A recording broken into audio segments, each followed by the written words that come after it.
Real quick, I just want to go over three types of items that I think you should always, always, always avoid if you're doing private labeling and FBA. So, number one, always avoid glass or fragile items. What I mean by this is anything like a glass cup, teapots, clay items, stuff that will break very easily if you drop it. Here, I have it. Don't sell this. This is pottery. Don't sell that with FBA. You might be like, well, there's a pretty good market for these clay pots. Well, guess what? Unless you want to spend a ton of money making sure they're all packaged really nicely and, they're going to end up becoming a problem for you. Amazon is not gentle when it comes to handling your items, and UPS usually isn't either.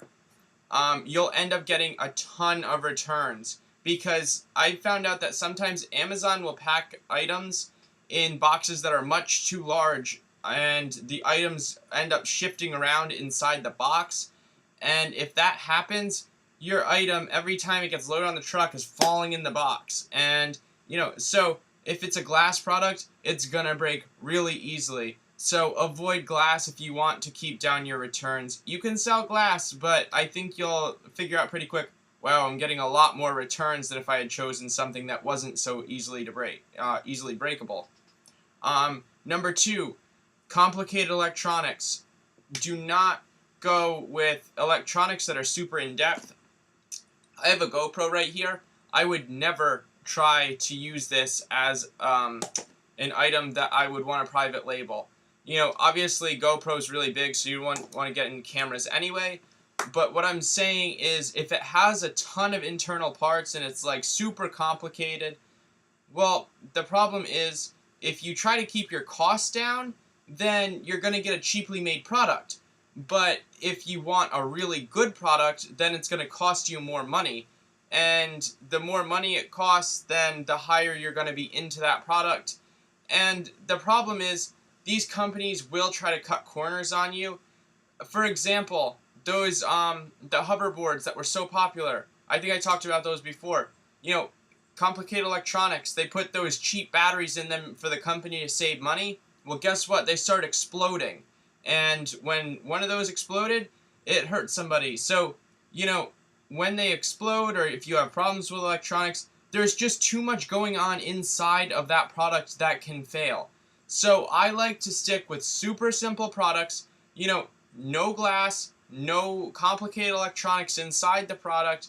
Keep it really simple. For example, keep it to like toys that don't have batteries, or, maybe it has batteries. I'm okay with electronics as long as it's not really complicated. If it's just got like, dog collars, they talked about the no bark collars. Those are electronic. Those have batteries, but they're a pretty simple design. There's not too much that can go wrong with those.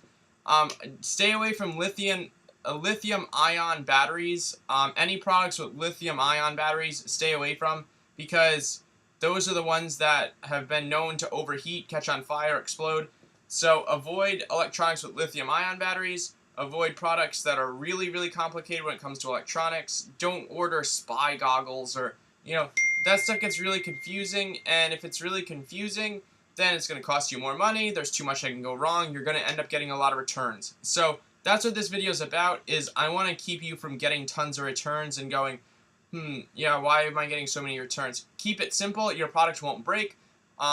There's not much that can go wrong with it. For example, if you're selling socks, if you get in a sock business, there's not anything that could go wrong besides them like ripping, but they're not going to break during shipment. There's nothing inside of your socks that can like break or, burn up. So they're very safe. You're not going to hurt anybody with your socks, and, you're not going to have anything break before they get your products. Now, number three, good reason why socks aren't a good seller. Items covered by major name brands, you do not want to sell those. What I mean by that is, if you think of an item, let's say golf balls. If you're going to say, oh, I'm going to get in the golf ball business, good luck. When you think of golf balls, you start thinking of Nike, Titleist, Wilson, all the big major name brands that sell golf balls.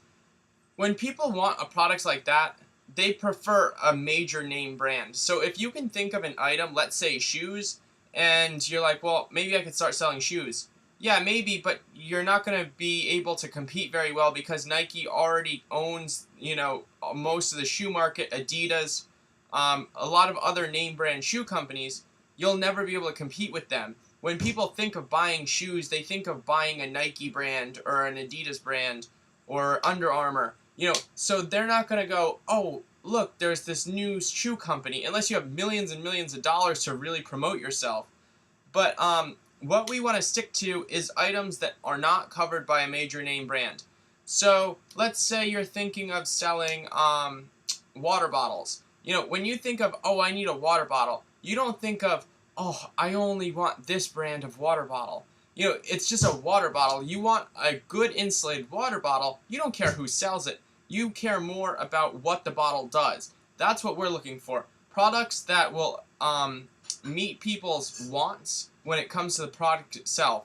Because a lot of times when it comes to something like Nike shoes, people are not buying it because, oh, these shoes are advertised as so much better. They're buying because it says Nike on it. So, if you have a product that is competing with a major name brand, you're going to have a really tough time promoting it and getting more sales than an item that doesn't have a major name brand associated with it. So, some examples of items that don't have major name brands associated with them. Kids' toys. Sure, there's Little Tikes, but they only make so many toys. So if you can find toys that don't have a major name brand associated to them, then people care more about what the toy looks like than which brand it is. So find products that don't have major name brands leading the charge. Now, here's an example. So I talked about golf balls, how Nike and Titleist and Wilson and TaylorMade, they control the golf ball market. Does that mean you should avoid golf products altogether? No, because when I think about golf tees, if I go to buy golf tees, the brand is not going to matter to me because all it is a golf tee. I'm not going to care if it's, a Nike golf tee. I just want good golf tees. So you could get into the golf tee industry. What I'm saying is don't buy a product that you, like, if you were to go to the store yourself and you were saying, oh, I'm going to go buy a knife. And, maybe you're just going to look for a knife with a good product, a good description and it looks good. Maybe you care about what the name brand on it is. I know that there's companies like Browning and other butt companies that make knives that people really prefer. They want major name brand knives. But if you could find a multi-tool knife that isn't offered by one of the major name brands, then you could probably sell that because it does something that their knives don't. Don't try to compete with big companies on specific products such as golf balls, such as shoes, such as anything that has a major name brand associated with it. Printers. I don't know that I would buy a printer besides the ones that I already know. I wouldn't want to go with some random name printer. But let's say you create an outdoor game that has something to do with a soccer goal. And, if I go to buy a soccer goal, I'm just going to buy the one that looks best and the one that I think would work for my needs. I don't care what brand owns the soccer goal. So it's stuff like that. If you think that it makes a difference, performance-wise, which name brand you buy, don't get into that product. The reason golf balls wouldn't be a good one, because people care about, the name brand. When they associate the name brand to the ball, they think, well, the Titleist ones have great advertising. A lot of people use Titleist golf balls, so those are by far better than these Chinese brand name ones. That's not necessarily true because we know that they all come from the same place, but people associate that name brand with better. So find markets where people don't associate name brand with better. They care about the product itself, not the brand name on it. So those are the items that I would avoid. Anything that's glass, anything that's complicated when it comes electronically, you don't want it to burn or break. Glass, it will break easily, and items covered by a brand name, avoid those as well. So that's all. I just wanted to clarify which items you definitely should avoid when it comes to selling on Amazon. Don't get into the market and go, I think I can really sell a lot of golf balls. No, you're not. Get in the golf tee business. Nobody's covering that. So that's what I'm leaving you with. Find products that you think will sell that are not associated with major name brands?